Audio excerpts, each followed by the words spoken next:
Hello students, how are you? So welcome to week 7. So much that we're attacking this week regarding interviewing and questions. So one of the processes that we're looking at is resumes. So in week 5, I had you upload your resume without any touches. Now, some people have been more focused on their resumes than others, so those are different levels. What's nice is if you haven't touched in a while, the before is really going to help you, like, all right, it's time to focus on the resume. I really recommend I think I've already said this to you at some point, but instead of a New Year's resolution, do a resume update. I think every time you have a task change, every time you have a neat accomplishment or some metric that you've accomplished year over year, quarter to date, etc., grown by X percent, handled, a new division, a new assignment, a new task force, whatever, add that to your resume live on the spot. So keeping your resume fresh is the best way to, pop in your resume when a job opens that you weren't expecting to open. A couple of, just a thought in general on resumes, because I was downloading them all, is make sure that you save your resume as your name. First name, last name, you can use a dot, you can use an underscore, whatever you want, and then put the date. So November 2021. And that way you will always know what your resume, the most recent resume is. The second thing is, because if you're uploading them to different job boards and sites and mailing them, if you just put, D'Souza, well, what if there's 5 D'Souzas? Like, you want to put your first and last name in the resume. So when a recruiter, like for example, I'm doing several recruiting right now. So I've got one folder with chef resumes, and I've probably got 40 resumes in there. So if I'm trying to look through them, if I don't recognize the, fuzzy cat lover 1 2 3 4, that's going to make it harder to find. So you want to make sure your full name is in that and put the date so you can sort out when the last time you updated your resume is. So the second part then was reading the PowerPoint and the checklist and looking at your own resume and updating them. Some of them I could tell maybe didn't have a template or a format. Some of them were better than others. Some of them maybe needed some work and some help with it. So the first job is for you to review your own. Even when somebody asks me, hey, will you help me with my resume? Of course, I'm always going to help a friend or colleague or a student.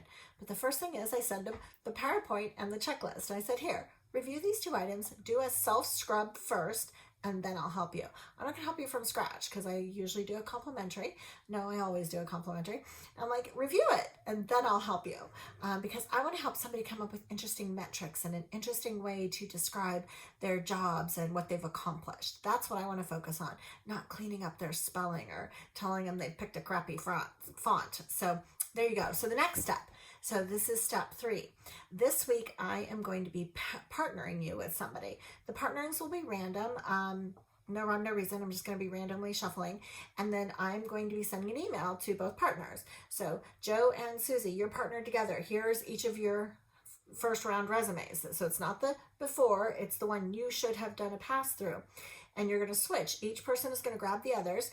And I call it red pen it. So you can either use digitally mark it up. You can print off a copy and red pen it. The only thing I do not want you to do is fix the resume. So don't retype and rewrite the resume. That's not what this is about. This is about offering suggestions. The other person can take your suggestions or not. So you're going to offer ideas. So if they didn't clean up alignment or they have different color fonts or they got something weird in there, obviously point that out, circle it, red pen it. But you're really looking for metrics. Is this interesting, or did the person just put a job description? Do not put a job description. If you're applying for HR generalist, I know what an HR generalist does, generally. If you did something unusual that's different than what a normal HR generalist does, then list that. In addition to the normal course of, performing as HR generalist work, I also ran the safety committee. That's interesting. That's different. That goes, oh, okay, that's more. You don't have to tell me, the recruiter, all the tasks of an HR generalist. You just don't. And that goes with, all positions. So make it interesting. What did you accomplish? What did you do? If I asked, I should be able to look at your resume and know what you're proud of that you accomplished on your resume. So you're going to do that, and you can meet on the phone. You can set up a Zoom. I can set up a Zoom for you. You can just email back and forth resumes. But you want to very quickly, in a day or two, go over the person's resume, red pen it, and send them back notes. You can either rescan the marked up version, you can type up some notes, whatever it is, you want to give it back. Again, don't fix the resume. And then it's your job to take that feedback and fix it or not. But you want to do another draft. You want to use that and grow it, because you're constantly looking to grow your resume. And then the final submission is going to be submitting their notes and submitting your final version resume. I'm going to be looking at the progression. So from the before to the first draft to the notes to the final, I'm looking for progression. And in that progression and completing everything on time, that is how you will get your points. Plus, the biggest points, or no points could possibly be assigned to having a better resume. Anyway, some more notes on resumes later. So what else is happening this week?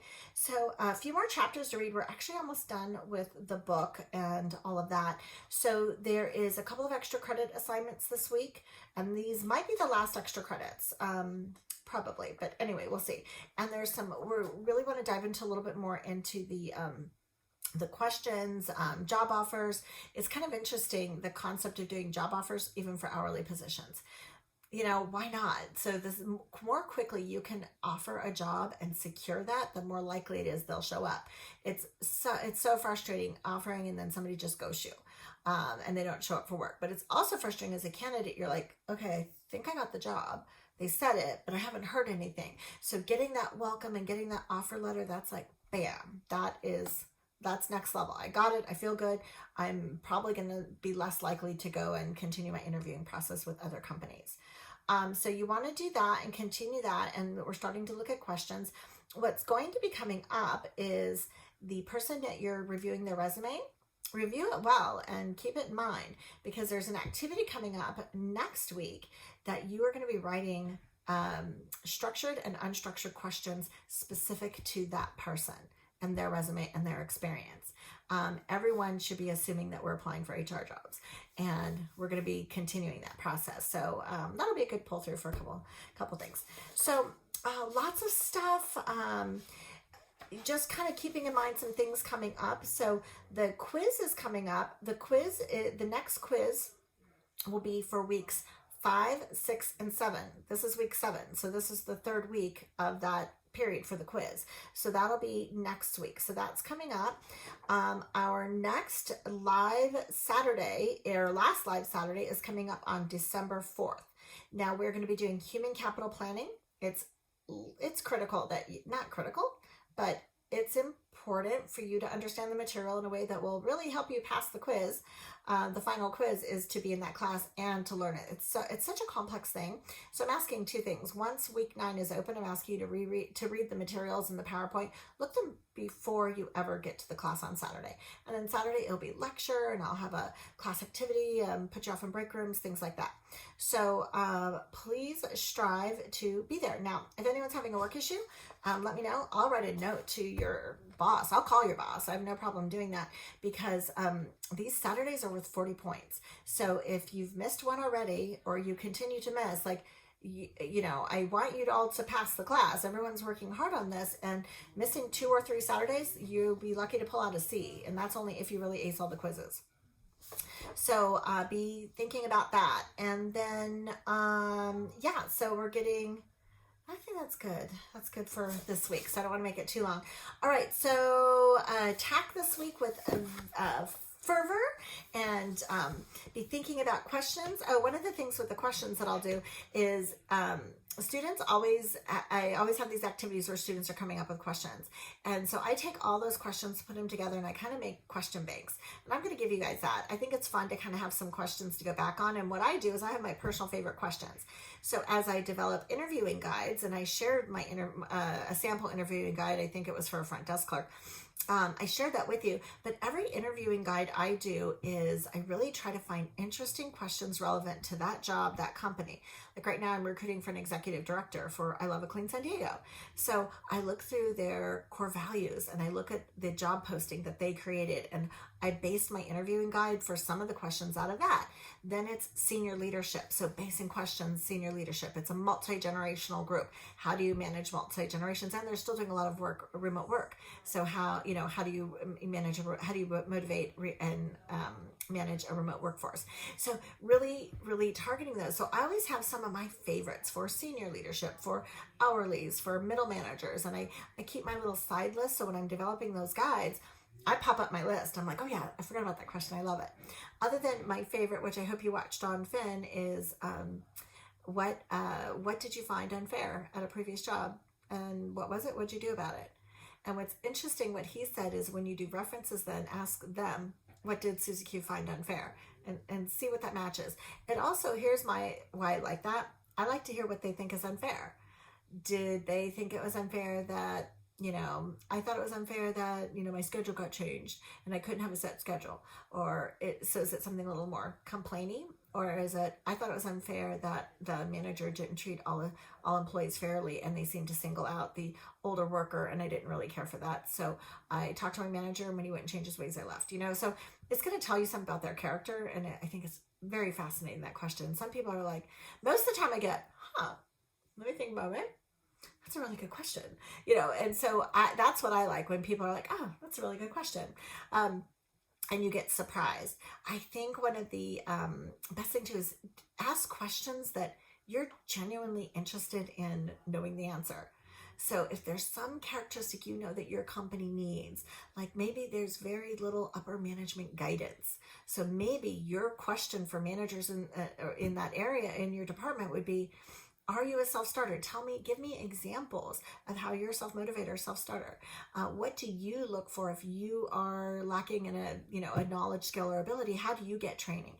And you ask questions to determine, are they going to be able to help themselves? Because, you know, senior level managers don't support trainer, mentor, junior managers. You're like, so that might be a way to ask questions to help you understand if that's going to be a good fit in that way, because you still want to recruit, you still want to bring people in, but, you know, there might be some other circumstances you have to work around. Not every workplace is going to be as perfect as we want them to be. So anyway, all right, that's it. Have an amazing week. Please continue to email me. Probably don't text me. I'm not the best on text. I like emails. That's the easier way for me to respond because I'm Gen X. So I don't really like to work with that, but you can call me if you want. If we can do an appointment, we can do a Zoom. So continue the journey, and I'm excited to see everyone's progress in the next couple of weeks. So lots of fun things happening, and the questions are kind of the fun part. You know, you did all the pre-hard work, so getting to the questions is a little bit fun. So more to come on that. And thank you, students, and have an amazing week 7. Thanks.